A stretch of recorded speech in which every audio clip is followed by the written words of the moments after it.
복되인 주일 이 시간에 여기까지 나오신 여러분들의 하나님의 크신 은혜가 함께하기를 진심으로 기원합니다. 아울러 여러 가지 사정으로 영상으로 예배에 참여하는 모든 분들에게도 동일한 은혜가 있기를 기원합니다. 6월이 시작되었습니다. 5월은 가정의 달로 보냈고 6월은 선교의 달로 보내게 됩니다. 주님께서 맡겨주신 선교 복음 전파의 사명을 다시 한번 잘 생각해보며 한 달 동안에 그 사명을 잘 감당하기 위해서 하나님의 은혜를 많이 받고 그 사랑을 잘 전파할 수 있는 한 달이 되었으면 좋겠습니다. 6월은 요한복음과 요한서신을 읽어나가게 되는데 사도 요한의 별칭은 사랑의 제자로 알려져 있습니다. 사랑의 사도, 사랑의 제자라고 불려지는 그 제자, 하나님의 사랑을 어떻게 또 깨닫고 전하였는지 말씀을 통해 도전을 받고 우리 또한 그 말씀에 따라 사랑을 잘 전할 수 있길 바랍니다. 오늘 요한복음 첫 번째 시간이기 때문에 간단하게 개요를 살펴보고 오늘은 좀 본문 내용이 깁니다. 그래서 내용들을 좀 자세하게 살펴보기는 어렵고 간략간략 살펴보면서 우리가 이 말씀을 통해서 무엇을 교훈받아야 되는지 생각해보는 시간을 갖도록 하겠습니다. 먼저 요한복음의 개요를 간단하게 살펴보겠습니다. 요한복음의 기록자는 누구일까요? 사도 요한. 세례를 베풀었던 요한도 있고 사도 예수님의 제자 요한도 있는데 예수님의 제자 요한이 기록한 것입니다. 그리고 기록한 연대는 정확하게는 알 수 없으나 요한이 반모섬에 유배되기 전에 기록된, 그러니까 사역 말미쯤에 기록되었을 것이다, 이렇게 생각하고 있습니다. 그리고 기록 목적, 이 글을 쓴 목적이 무엇인가 라고 할 때 아주 명확하게 자신이 이 글을 왜 썼는지 밝히고 있습니다. 요한복음 20장 31절에 보면 예수님께서 하나님의 아들, 그리고 구약에 예언되었던 그 메시아 그리스도이다는 것을 믿게 하기 위해서 이것을 쓴 것이다 라고 밝히고 있고, 믿으면 어떤 그런 효력이 있는가, 어떤 유익이 있는가 라고 할 때 그 믿음으로 말미암아 생명을 얻게 된다라는 것을 밝혀주기 위함이다 라는 것입니다. 그 목적에 따라 요한복음을 읽어나가야 될 것입니다. 요한복음의 다양한 재미있는 이야기, 예수님의 기적과 표적들의 이야기가 많이 나오고 있습니다. 그런데 단순히 기적과 표적, 그런 이야기에만 중점을 두는 것이 아니라 이것을 통해서 우리가 무엇을 깨달아야 하는지를 생각해야 되는데, 다른 것이 아니라 요한복음 20장 31절에 구체적으로 밝혀주고 있는 것처럼 예수님이 하나님의 아들이시고 그리스도시다, 그리고 그를 통하여서 우리가 생명을 얻을 수 있다라는 것을 잘 깨달을 수 있어야 될 것입니다. 그리고 복음서는 총 몇 가지가 있습니까? 네 가지가 있습니다. 마태, 마가, 누가, 요한, 이 4복음서, 4개의 복음서 있다고 하는데, 다른 마태, 마가, 누가는 세 개를 비슷한 관점으로 쓰여졌다고 해서 무슨 복음서라 불리죠? 공감복음, 공감복음이라고 하는데, 요한복음은 그 세 개의 복음서와 약간 좀 다릅니다. 세 개의 복음서에 포함되어 있지 않는 그런 독특한 내용들, 다루지 않았던 내용들이 포함되어 있어서 이것은 공감복음이라고는 표현하지 않고 복음서 중에 하나, 이렇게 표현하고 있습니다. 그래서 요한복음의 특징은 다른 복음서에서 포함되어 있지 않은 그런 내용들을 많이 다루고 있다라는 것이고, 그리고 다른 복음서도 하나님의 아들인 것들을 물론 강조하지만 비교를 하자면 요한복음에서는 더욱더 영원하신 하나님의 아들이다라는 것과 그 아들이 처음부터 태초부터 계셨고 또 그 태초부터 계셨던 그 말씀 로고스가 이 땅에 오셨다라는 것을 통해서 그 예수님의 신성, 태초부터 있었던 그 신성들이 잘 드러나고 있는 특징이 있습니다. 그리고 전체적인 구조를 보면 총 21장까지 있는데 4개의 복음서 동일하게 예수님께서 어떠한 삶을 사셨는가, 예수님께서 어떠한 일들을 하셨고 어떻게 돌아가셨고 어떻게 부활하셨는지 똑같이 기록되어 있습니다. 그런데 요한복음만의 독특한 특징은 무엇인가 라고 할 때 다른 복음서와는 달리 시간의 흐름에 따라서 더 강조되어 표현됐다는 것입니다. 다른 것은 공간적인 이동에 따라서 쓰여진 것이 많습니다. 예를 들면 예수님께서 성전에 들어가신 것이 다른 복음서, 특별히 누가복음서는 딱 한 번에 들어가서 마지막 예수님께서 순환 받으시기 위해서, 순환 당하시기 위해서 마지막에 들어가셔서 성전에서 장사하는 이들의 상을 엎으시고 화내시는 그런 장면이 끝날 쯤에 마태복음과 누가복음에는 끝내쯤에 기록되는데 요한복음에서는 앞에서 기록되고 있습니다. 그리고 요한복음에서는 6월절이 4번 나오는 만큼 시간에 따라서 기록된 그런 특징이 있다, 이렇게 생각하시면 되겠습니다. 그리고 1장부터 계속 읽어보신 분은 아시겠지만, 또 예전에 읽어보셨던 분은 아시겠지만, 자세히 그 요한복음을 읽어보면 시간적 표현이 많습니다. 예를 들면 이틀 후에 또는 그 후에, 그리고 며칠 뒤에, 6월절에, 이런 표현이 잘 드러나고 있습니다. 시간적 흐름에 따라서 가장 잘 기록하는 것이 요한복음이다, 이렇게 생각하는 것입니다. 그렇기 때문에 누가복음 3장에서 예수님께서 공생애를 시작하실 때 30세쯤 되었더라라는 그런 표현, 그리고 요한복음에 6월절이 4번씩이나 기록되어서 서로 다른 예수님께서 행하신 일들을 통하여서 예수님께서 3년 반 정도, 3년 넘게 공생애를 하셨다, 이렇게 생각을 하는 것입니다. 그래서 복음서를 4개를 같이 읽으면 예수님의 생애와 또 여러 가지 일들을 입체적으로 잘 이해할 수 있다, 이렇게 받아들이시면 될 것입니다. 더 설명할 것들이 많이 있지만 일단 넘어가도록 하겠습니다. 본문으로 돌아와서 오늘 1절부터 54절까지 길게 되어 있는데 머릿속에 이렇게 염두에 두시면 됩니다. 크게 3가지의 내용이 있다. 몇 가지? 집중해서 잘 들어주시기 바랍니다.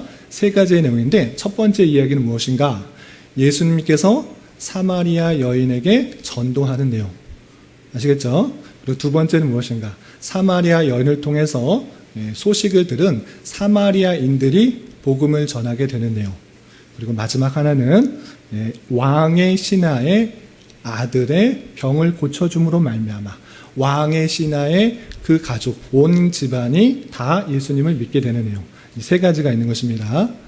간단하게 말하면 이렇게 되는데, 그 속에서 우리가 그 이야기를 통해서 알아야 될 것들이 많이 있기 때문에 내용을 좀 살펴보겠습니다. 한 절 한 절 다 설명하면 너무 길어지기 때문에 그냥 읽고, 복음서의 특징은 이야기 형식으로 되어 있기 때문에, 설화책, 이야기 형식으로 되어 있기 때문에 읽으면 어느 정도 이해가 됩니다. 그래서 문장을 읽고 제가 설명해 드릴 몇 가지만 설명해 주고 전체 내용을 살피고 그 가운데서 교훈받을 것이 무엇인지 좀 알아보도록 하겠습니다. 우선 1절부터 6절까지는 예수님께서 많은 사역들 중에 이제 유대를 떠나서 사마리아로 이동하는 그런 장면이 나옵니다. 그 중에 3절부터 6절까지 쭉 한번 읽어보겠습니다. 시작. 유대를 떠나사 다시 갈릴리로 가실새 사마리아를 통과하여야 하겠는지라. 사마리아에 있는 수가라는 동네에 이르시니 야곱이 그 아들 요셉에게 준 땅이 가깝고 거기 또 야곱의 우물이 있더라. 예수께서 길 가시다가 피곤하여 우물 곁에 그대로 앉으시니 때가 6시쯤 되었더라. 예수님께서 유대를 떠나서 어디로 가신다? 다시 갈릴리로 가는 것입니다. 그런데 사마리아를 통과하여 갔다, 이렇게 됐습니다. 그래서 혹시나 이 지리를 잘 모르시는 분을 위해서 지도를 하나 만들어 놨습니다. 잘 보이시나요? 유대. 지금 예수님께서는 유대에서 다시 갈릴리로 가시려고 하는 것입니다. 남쪽 지방에서 북쪽 지방으로 올라가려고 하시는 것입니다. 그런데 어디로 거쳐서 가신다고 하셨습니까? 사마리아. 당연히 그 가운데 사마리아였으니까 쭉 가는 게 자연스러운 일 같아 보이지만, 유대인들은 이 사마리아를 거쳐서 갈릴리로 갔을까요? 안 갔을까요? 안 갔습니다. 유대인들은 사마리아 지나가지 않고 삥 돌아서, 거기는 밟지도 않고 돌아서 갔습니다. 왜 사마리아에 들르지 않고 근처에 가지 않고 돌아서 갔을까요? 사마리아의 사람들을 이방인처럼 아주 생각하기 때문입니다. 근접하지 않은, 상종하지 않는 사람들로 생각했기 때문입니다. 왜 그런가? 이거 같은 유대 지역에 멀지 않은 그 이웃 지역인데 왜 사마리아 사람들을 이방인처럼 취급하고 가까이 취급하지 않았는가? 그 배경 지식을 아는 것이 중요합니다. 그것은 다름 아니라 구약시대 보면 이스라엘 나라가 남유다와 북이스라엘로 나뉘어졌던 것입니다. 그런데 북이스라엘의 수도가 사마리아였는데 사마리아에 있는 그 왕이 하나님을 잘 섬겼을까요? 아니면 하나님을 잘 섬기지 않고 우상을 들여서 섬겼을까요? 예, 북이스라엘에 있는 19명의 왕은 한 명도 하나님을 잘 섬기던 왕이 없었던 것입니다. 우상을 들여와서 섬기고 또 하나님을 마음 아프게 하는 일들이 너무 많았던 것입니다. 그래서 하나님께서 경고하셨음에도 불구하고 그 왕들은 회개하지 않고 하나님의 심판을 받게 됩니다. 이 북이스라엘이라는 나라는 어느 나라에서 멸망되었을까요? 아수르라는 나라에서 멸망을 당하게 됩니다. 그런데 이 아수르라는 나라는 그 북이스라엘의 수도인 사마리아 사람들을 어떻게 했는가? 다 포로로 끌어간 것이 아니라 아수르 사람들을 사마리아에 살도록 했던 것입니다. 그러면 자연적으로 유대인들은 원래적으로 하나님의 율법상으로 유대인들끼리 같은 신앙을 갖고 있는 사람끼리 결혼하도록 했으나 이방인들이 와서 결혼하게 됨으로 말미암아 자연히 우상을 섬겼던 그 도시가 이방인들과 함께함으로 말미암아 자연적으로 혼혈 민족이 되었던 것입니다. 그래서 유대인의 정통성은 사라지고 이방인과 똑같은 모습으로 되어버렸던 것입니다. 이때부터 사마리아는 유대인들이 생각하기에 하나님을 저버린 도시, 이방인과 똑같은 도시, 우리가 그들과 같이 하면 그들처럼 하나님의 진노를 받을 수밖에 없다 이렇게 생각하여서 이방인처럼 생각하고 대화도 하지 않고 상종을 하지 않는 그런 모습이 있었던 것입니다. 그래서 유대인들은 갈릴리로 가면 좀 멀지만 쭉 돌아가는 그런 방법을 택했지만 예수님께서는 어디로 가셨다? 사마리아로 가셨다라는 것입니다. 사마리아로 가셔서 어떤 일이 또 있었는지 계속해서 읽어보도록 하겠습니다. 7절부터 9절 함께 읽어보겠습니다. 시작. 사마리아 여자 한 사람이 물을 기르러 왔음에 예수께서 물을 좀 달라 하시니 이는 제자들이 먹을 것을 사러 그 동네에 들어갔음이로라. 사마리아 여자가 이르되 당신은 유대인으로서 어찌하여 사마리아 여자인 나에게 물을 달라 하나이까 하니 이는 유대인이 사마리아인과 상종하지 아니함이로라. 사마리아에 갔을 때 예수님께서 목이 마르셨습니다. 그래서 우물 근처, 야곱의 우물 있는 그 근처에서 잠깐 씻고 있고 제자들은 먹을 것을 좀 가져오려고 다시 동네에 들어갔던 것입니다. 그런데 어떤 여자를 만나는가? 물을 기르러 온 여자를 만납니다. 사마리아 여자 한 사람이 있었습니다. 그때 예수님께서는 그 여자에게 물을 좀 달라. 내가 목이 마르니 물을 좀 달라. 이렇게 말을 합니다. 그런데 아까도 말씀드린 것처럼 유대인이 사마리아 사람하고 상종도 하지 않고 대화도 하지 않는데 왜 내게 말을 겁니까? 왜 나에게 물을 달라고 합니까? 나를 어떻게 사람 취급합니까? 이렇게 묻는 것입니다. 그러자 예수님께서는 또 이렇게 말씀하십니다. 10절부터 12절 계속 읽어보겠습니다. 시작. 예수께서 대답하여 이르시되 내가 만일 하나님의 선물과 또 내게 물 좀 달라 하는 이가 누구인 줄 알았더라면 내가 그에게 구하였을 것이요 그가 생수를 내게 주었으리라. 여자가 이르되 주여 물 기를 그릇도 없고 이 우물은 깊은데 어디서 당신이 그 생수를 얻겠사옵나이까? 우리 조상 야곱이 이 우물을 우리에게 주셨고 또 여기서 자기와 자기 아들들과 짐승이 다 마셨는데 당신이 야곱보다 더 크니까. 왜 사마리아 여인이 왜 나에게 물 달라고 합니까? 왜 나에게 말을 걸립니까?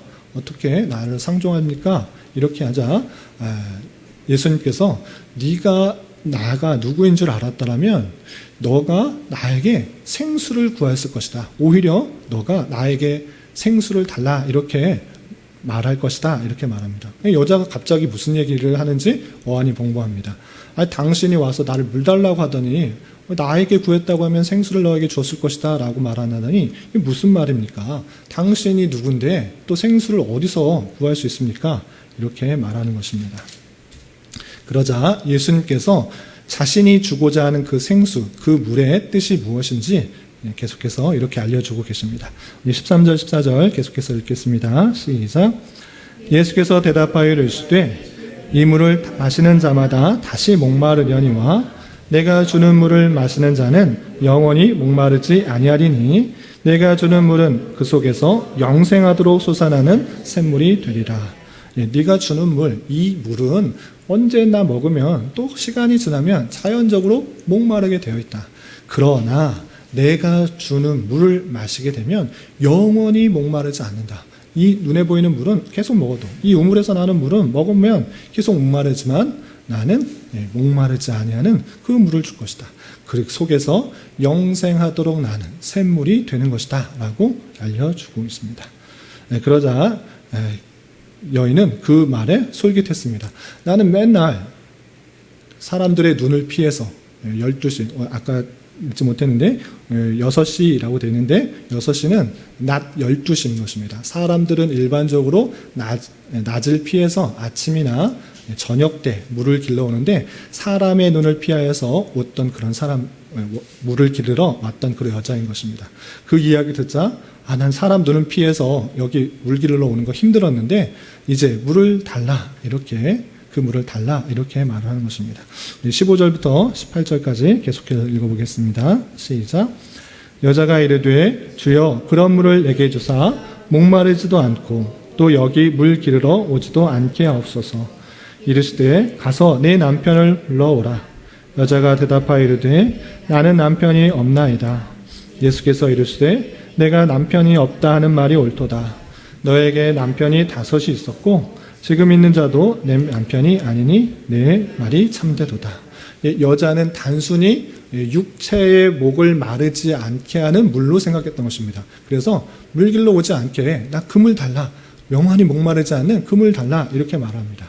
그러나 예수님께서 말하고자 하신 것은 그 물이 아니었던 것입니다. 영혼의 갈증, 영혼의 그 목마름을 채워줄 그 물을 해결해 주기 원했던 것입니다. 그래서 그것의 핵심, 그 여자의 영적인 목마름을 해결해 주기 위해서 그 여자의 제한적인 모습, 그 죄된 모습을 정확하게 지적한 것입니다. 무엇이라 말하냐? 너 남편 불러와라. 너희는 남편을 불러와라. 이렇게 말씀하십니다. 그러자 여자가 갑자기 왜 남편을 불러오라고 하지? 물 달라고 했더니 왜 남편을 불러오라 이렇게 말했나 했는데 그래서 나 지금 남편이 없습니다. 예수님께서 내가 남편이 있는지 없는지 모르겠지 하고 남편이 없습니다 라고 말합니다. 그러자 예수님께서는 그 모든 상황을 꿰뚫어서 그 여자의 마음을 찌르면서 이렇게 말합니다. 네가 남편이 없다 하느냐? 그래, 그 말도 옳다. 네가 남편이 5이 있으나 지금 있는 그 남편도 참 남편이 아니다. 이렇게 말을 하고 있는 것입니다. 그러니까 여자에게 있어서는 자기의 그 영적 고갈함과 영적인 그 갈급함을 많은 사람, 많은 남편을 통하여서 그것을 얻고자 했으나 얻지 못하고 또 이루지 못하자 계속해서 남편을 바꿔갔지만 그것에서 참된 영적인 해갈을 얻을 수 없고 그리고 지금 있는 남편도 그 영적인 해갈을 알 수 없다는 것을 밝혀주고 있는 것입니다.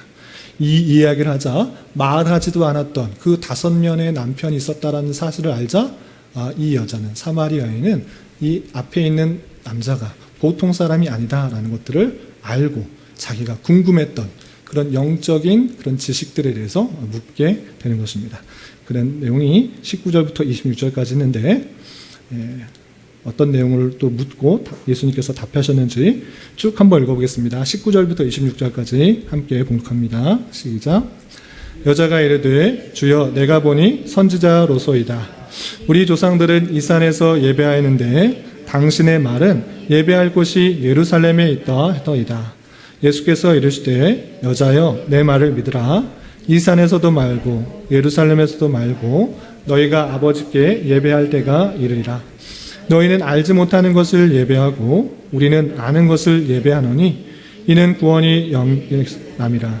아버지께 참되게 예배하는 자들은 영과 진리로 예배할 때가 오나니 곧 이때라. 아버지께서는 자기에게 이렇게 예배하는 자들을 찾으시느니라. 하나님은 영이시니 예배하는 자가 영과 진리로 예배할지니라. 여자가 이르되 메시아 곧 그리스도라 하는 이가 오실 줄을 내가 아노니 그가 오시면 모든 것을 우리에게 알려주시리이다. 예수께서 이르시되 내게 말하는 내가 그라 하니라. 예수님의 답변에 대해서 놀라고 자기가 궁금했던 여러 가지 신적인 지식에 대해서 궁금한 것들에 대해서 묻기 시작합니다.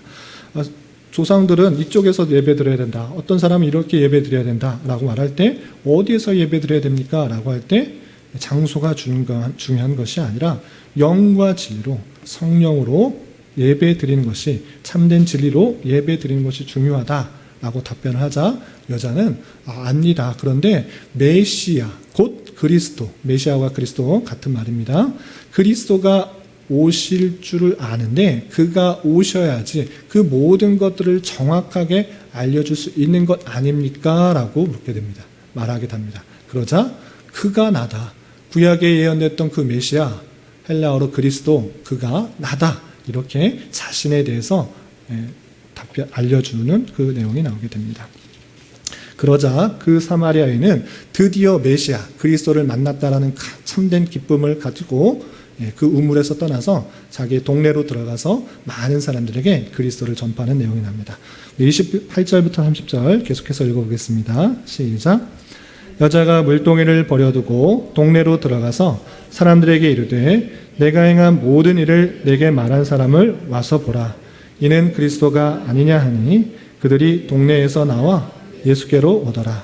그 기쁨, 정말 기뻤기 때문에 참을 수 없는 그 기쁨으로 동네에 들어가서 와봐라. 이 그리스도다. 메시아다. 구약에 예언되었던 우리가 그렇게 기다렸던 메시아다라고 말을 하자 동네 사람들이 예수님께로 오게 되는 것입니다.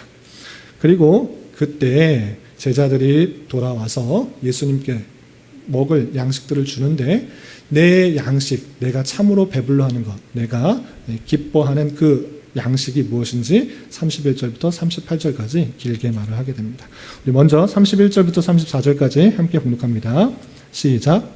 그 사이에 제자들이 청하여 이르되 라삐어 잡소서. 이르시되 내게는 너희가 알지 못하는 먹을 양식이 있느니라. 제자들이 서로 말하되 누가 잡수실 것을 갖다 드렸는가 하니 예수께서 이르시되 나의 양식은 나를 보내신 이의 뜻을 행하며 그의 일을 온전히 이루는 이것이니라. 34절까지 읽겠습니다. 제자들이 와서 라삐어 먹을 거 가져왔습니다 라고 말을 하자 나는 너희들이 알지 못할 양식이 있다. 그러니 제자들이 누가 양식을 갖다 줬습니까? 라고 말하자 예수님께서 정말 생각하는 그 양식이 무엇인가? 이렇게 말씀하십니다. 나를 보내신 이의 뜻을 행하며 그 일을 온전히 이루는 이것이 나의 양식이고 내가 해야 될 일이다. 마땅히 해야 될 것이다. 라고 표현하고 있는 것입니다. 그래서 하나님의 뜻을 온전히 깨달아 그 뜻을 이루는 것이 참된 양식이다. 라고 말씀해 주시는 것입니다.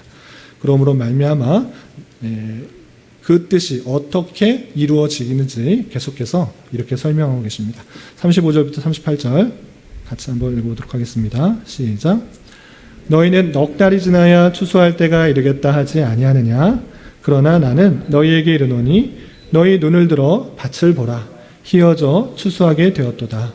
거두는 자가 이미 삭도 받고 영생에 이르는 열매를 모으나니 이는 뿌리는 자와 거둔 자가 함께 즐거워하게 하려 함이라.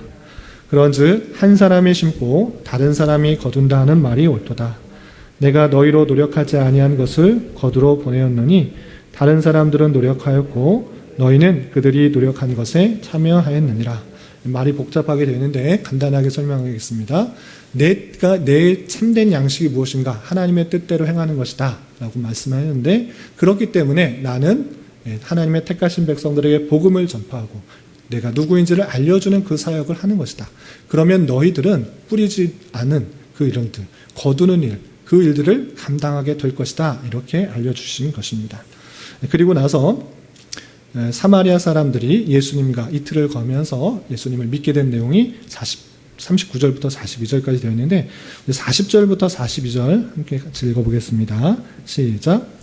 사마리아인들이 예수께 와서 자기들과 함께 유하시기를 청하니 거기서 이틀을 유하심에 예수의 말씀으로 말미암아 믿는 자가 더욱 많아 그 여자에게 말하되 이제 우리가 믿는 것은 내 말로 인함이 아니니 이는 우리가 친히 듣고 그가 참으로 세상의 구주신 줄 알미라 하였더라.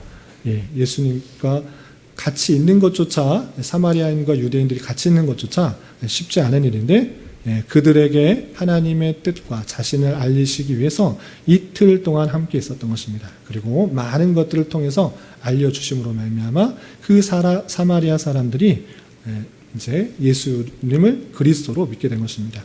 맨 처음에는 여자의 그 전도를 통해서 여자의 여인의 그런 소개를 통해서 예수님에 대해서 알려드렸는데 이제 예수님과 대화하는 것을 통해서 깨닫게 되어서 친히 듣고 참으로 세상의 구주인 줄을 깨닫게 되는 그 내용을 살펴볼 수 있습니다.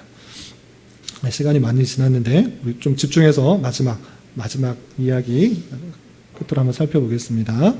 그리고 나서 43절부터 53절까지는 또 다른 하나님의 얘기가 나옵니다.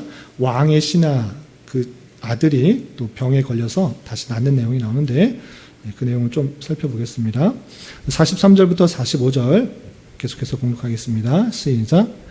이틀이 지남에 예수께서 거기를 떠나 갈릴리로 가시며 친히 증언하시기를 선지자가 고향에서는 높임을 받지 못한다 하시고 갈릴리에 이르심에 갈릴리인들이 그를 영접하니 이는 자기들도 명절에 갔다가 예수께서 명절 중 예루살렘에 하신 모든 일을 보았습니다. 예수님께서 거기서 사마리아에 떠나서 원래 가시던 갈릴리로 가셨는데 예수님께서 그 갈릴리 고향이신데 높임을 받지 못할 것을 알았습니다. 그럼에도 불구하고 잠시 영접하는 모습들이 있었는데 예루살렘에서 했던 그 표적들, 기적들을 보면서 그를 잠시 영접하는 그 모습들이 있었던 것입니다. 그리고 나서 46절, 47절 보시면 왕의 신하가 찾아와서 아들을 고쳐달라고 부탁하는 내용이 나오는데 제가 한번 빨리 읽어보겠습니다. 예수께서 다시 갈릴리 가나에 이르시니 전에 물로 포도주를 만드신 곳이라 왕의 신하가 있어 그의 아들이 가버나움에서 병들었더니 그가 예수께서 유대로 오는부터 갈릴리로 오셨다는 것을 듣고 가서 청하되 내려오셔서 내 아들의 병을 고쳐주소서 하니 그가 거의 죽게 되었습니다. 갈릴리 가나에서 계실 때 왕의 신하가 그 소식을 듣고 온 것입니다. 예전에 기적을 행했던 예수님이 오셨다? 그렇다면 내가 지금 병들어 죽게 된 내 아들이 혹 그에게 가면 그가 오면 깨끗이 낫게 해줄 수 있을 것이다 생각하여서 예수님을 찾아온 것입니다. 그런데 예수님께서는 좀 화를 내십니다. 어떤 화를 내시는가? 너희는 표적과 기사를 보지 못하면 도무지 믿지 아니하구나. 나 그 자체를 믿고 그리스도를 믿어야 되는데 예수님께서 계시는 것은 표적이 생겨야 되고 또 병이 나아야 된다. 그렇게만 해야지 믿는다라고 생각하면서 탄식하는 그 모습을 보였습니다. 그러자 그 왕의 신하는 빨리 와주십시오. 지금 내 아들이 죽게 생겼습니다. 빨리 와주십시오. 라고 이렇게 간청하자 예수님께서는 돌아가라. 너 아들 살아있다. 이렇게 말씀하시고 그 신하는 그런가 보다 그 말씀을 그대로 믿고 돌아가게 됩니다. 돌아가서 그 아이를 보니까 정말 예수님의 말처럼 다시 살아난 것입니다. 그런데 그 살아나게 된 것이 그냥 우연 아닐까? 예수님께서 그냥 살아있다라고 말한 것과 그 아이가 살아나게 된 것, 우연일 수도 있으니까 혹여나 우연이 아닌가 생각하면서 그 신하는 아이가 난 때가 언제인가 물었더니 정말 예수님께서 말하신 그때 낫다라는 것을 깨닫게 되고 그와 그의 온 집안의 사람들이 예수가 참으로 능력이 있는 분이시다라는 것들을 믿게 되는 것입니다. 여기까지가 54절 내용인데 좀 끝에는 좀 빨리빨리 지나갔습니다. 시간이 많이 지나서 여기까지 내용을 통해서 교훈받을 수 있는 것이 무엇인가 세 가지 내용을 정리하도록 하겠습니다. 먼저 사마리아의 여인은 어떤 사람이었고 예수님께서는 무엇을 주시려 하였는가 내용을 살펴봤으면 좋겠습니다. 예수님께서 만난 사마리아 여인은 사람의 눈을 피해 물을 기르러 왔던 사람이고 예수님과의 대화 속에서도 남편이 5이 있었다라는 말을 통하여서 생각할 수 있는 것은 어떤 것에 만족하거나 정착하지 못하고 계속 다른 것을 찾지만 온전한 것을 깨닫지 못하는 또 참된 것을 알지 못하는 그런 가운데 있었던 모습이었던 것입니다. 그런데 예수님께서는 그 여인에게 친히 찾아와시고 대화를 걸어주시고 그에게 생명을 주는 물을 마시도록 했던 것입니다. 이 사마리아 여인을 통해서 우리가 생각해야 되는 것이 무엇인가? 이것이 중요합니다. 사마리아 여인 한 명 이렇게 전도했다. 이것을 말하는 것이 아니라 이 사마리아 여인을 통해서 생각해 보는 것은 인간의 타락한 전형적인 모습이 이 사마리아의 여인, 우물가의 여인에 나타나고 있다는 것입니다. 그건 무엇이냐? 자기의 욕심과 만족을 위해 여러 가지 것을 찾고 의지하나 참된 만족을 찾을 수 없는 그런 인생을 보여주는 것입니다. 우리가 이 땅에서 살아갈 때 믿는 사람이나 믿지 않는 사람이나 많은 사람들이 자신의 만족을 위해서 자신의 기쁨을 통해서 하나님 외에 다른 것을 찾기도 합니다. 그러나 하나님 외에 찾는 어떠한 것도 참된 만족을 줄 수 없다. 그 영원한 갈증을 해결해 줄 수 없다라는 그 사실을 잘 깨달아야 될 것입니다. 돈을 많이 가지면, 재산이 많이 되면 내가 만족할 수 있을 것이다 생각하지만 그런 것이 아니라 그것조차도 완전한 만족을 줄 수 없다라는 것입니다. 이 땅의 어떠한 부자도 자신의 생명을 영원히 살 수 없게 하는 그 모습들을 보게 된 것입니다. 어떤 사람은 어떤 즐거움, 기쁨, 또는 여자, 다른 어떤 것을 통해서 쾌락을 누리려고 하는 그런 모습들이 많이 있지만 이 여인과 같이 남편을 통해서, 좋은 남편을 통해서, 멋진 남편을 통해서 내 만족을 누릴 수 있을 것 같지만 그것조차 만족되지 않았을 때, 정확하게 잃지 않았을 때 계속적으로 바꿔버리는 그 모습도 있는 것입니다. 이 여인을 통해서 우리가 생각할 수 있는 것은 무엇인가? 이 땅에 어떠한 것도 참된 만족을 줄 수가 없는 그런 것이라는 것을 잘 깨달아야 될 것입니다. 육체적, 정신적 만족을 얻기 위해서 남편을 의지하려고 하거나 그것조차 영원하지 않았던 것입니다. 어렴풋이 남아있는 신에 대한 지식조차 완전하지 않아서 어떻게 예배해야 하는지도 그리스도에 대한 것도 잘 알지 못했습니다. 그러나 예수님께서는 그러한 사마리아 여인에게 먼저 찾아오신 것입니다. 그리고 친절하게 대화해 주시고 죄에 대한 지적과 바른 예배에 대한 진리를 차분히 말씀해 주셨던 것입니다. 이것이 놀라운 은혜입니다. 하나님께서 택하신 백성을 구원하시기 위해 이 땅에 오셨고 친히 그들에게 먼저 다가와 주시며 자신을 통해서만 영적 쾌감과 참된 영생과 참된 만족이 있다는 것을 알려주는 것입니다. 이 세상에 어떤 것도 참된 만족을 줄 수 없으나 예수님께서 우리를 위해서 이 땅에 오셨고 먼저 그것을 알려주시고 그 모든 세계와 우리의 삶이 끝이 어떻게 되는지를 알려주셨기 때문에 우리는 그를 통해서 참된 만족과 영적인 해가를 얻을 수 있는 것입니다. 먼저 찾아오신 그 예수님, 그 예수님에 대해서 온전히 받아들일 수 있는 우리가 되어야 될 것이고 그것을 참으로 믿게 되었다면 하나님께서 주신 선물로 알아 참된 기쁨과 감사를 하나님께 돌려야 될 것입니다. 이런 저와 여러분 되시기를 주님의 이름으로 부탁을 드립니다. 두 번째 생각해 볼 것은 사마리아인들이 어떻게 하여 예수님에 대한 신앙을 가질 수 있었는가입니다. 먼저 사마리아 여인이 예수께서 그리스도임을 깨닫게 됐고 동네에 들어가서 그를 전파했습니다. 또한 사마리아인들이 예수님을 청하여서 함께 이틀을 머무는 동안 말씀을 통하여 예수님에 대하여 믿는 자가 더욱더 많아지게 되었습니다. 그런데 여기서 생각해 볼 것은 하나님께서는 그 능력 가운데, 그 무한한 능력 가운데 택하신 백성을 그냥 구원하실 수도 있는데 그렇게 하지 않으신다는 것입니다. 무엇인가? 그냥 택하신 백성들 하나님께서 있기 때문에 그냥 구원하시면 되는데 그런 방식으로 하지 않으시고 예수 그리스도를 대속자로 세우셔서 택하신 백성의 죄를 대신 하여 형벌을 당하시도록 하셔서 공의를 이루셨던 것입니다. 택하신 백성의 죄가 있는데 그냥 구원하실 수 있으심에도 불구하고 그것은 하나님의 공의가 이루어지지 않기 때문에 그 공의를 이루시기 위해서 인간의 죄된 그 모습들을 대신 형벌을 당하시게 하시는 그 방편이 있었다라는 사실들을 잊지 말아야 될 것입니다. 뿐만 아니라 예수 그리스도에 대한 놀라운 사랑에 대하여 전인격적으로 깨닫게 하기 위해서 예수님에 대해서 온전히 깨닫게 하여 주시기 위해서 또 그리스도에 대한 복음을 듣게 하시고 그 복음이 믿음이 생기게 하시고 또 그 믿음으로 생김으로 말미암아 참된 감사와 찬송과 영광을 돌릴 수 있도록 하시는 그 방편이 있다라는 것입니다. 이렇게 하나님께서는 인간의 방편으로서는 참 어리석어 보이는 그런 방편인 전도를 통하여서 그 택하신 백성들을 부르시기를 기뻐하셨다는 사실을 잊지 말을 것입니다. 하나님의 능력 가운데 그냥 부르셔서 구원하실 수 있지만 예수 그리스도를 통해서 공의를 이루시고 또 복음이 전파된 것 듣고 믿음이 생겨서 하나님에 대해서 인격적으로 반응하시게 하실 분은 그런 놀라운 섭리가 있다는 사실을 잊지 말아야 될 것입니다. 그런데 그 사실들이 성경에만 국한되어 있는 것이 아니라 오늘날 우리에게도 동일하게 그렇게 적용된다는 것입니다.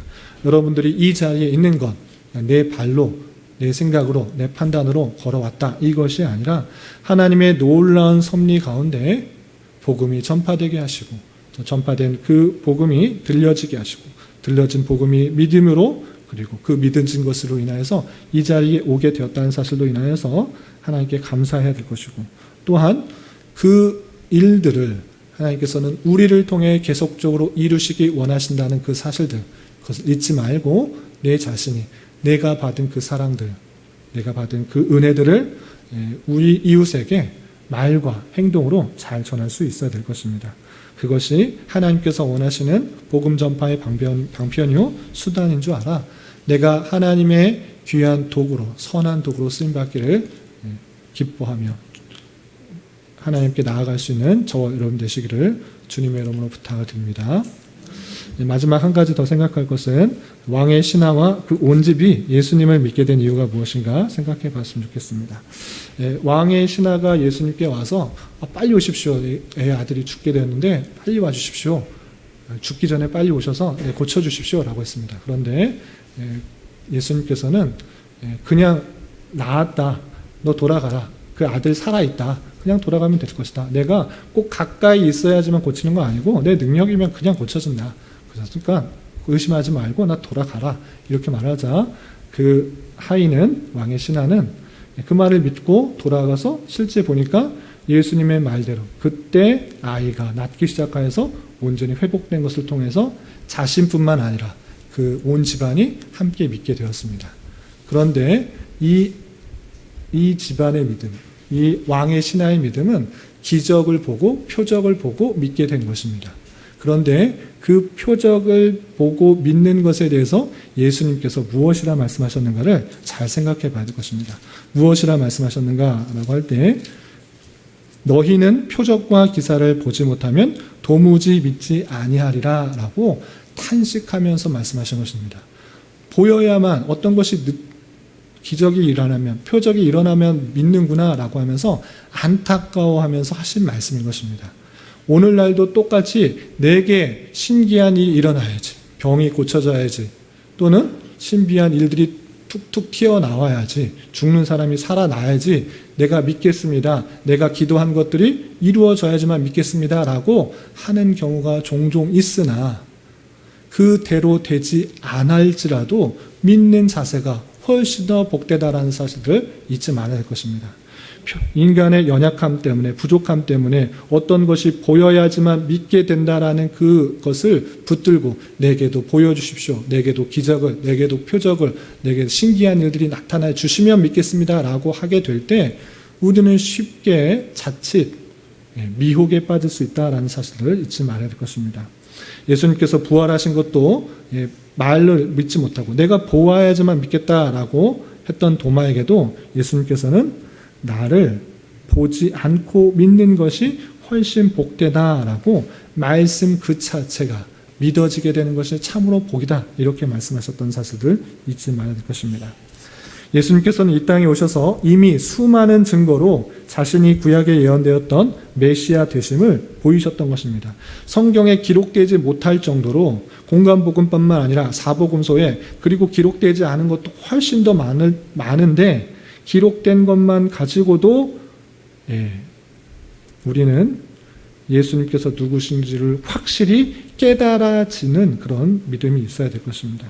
기록된 말씀이 있음에도 불구하고 또 다른 표적을 보여달라고 간구하는 것은 예수님을 믿는 것이 아니라 불신앙의 모습이 될 수 있다는 사실을 잊지 말아야 될 것입니다.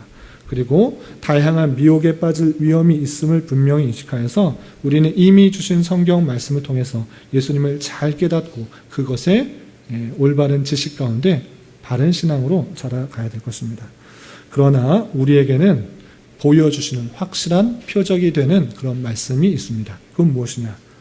이것은 행하지 말라는 것이 아니라 내가 올 때까지 계속 시행하라라는 그 말씀이 있습니다. 그것은 다름 아니라 성찬인 것입니다.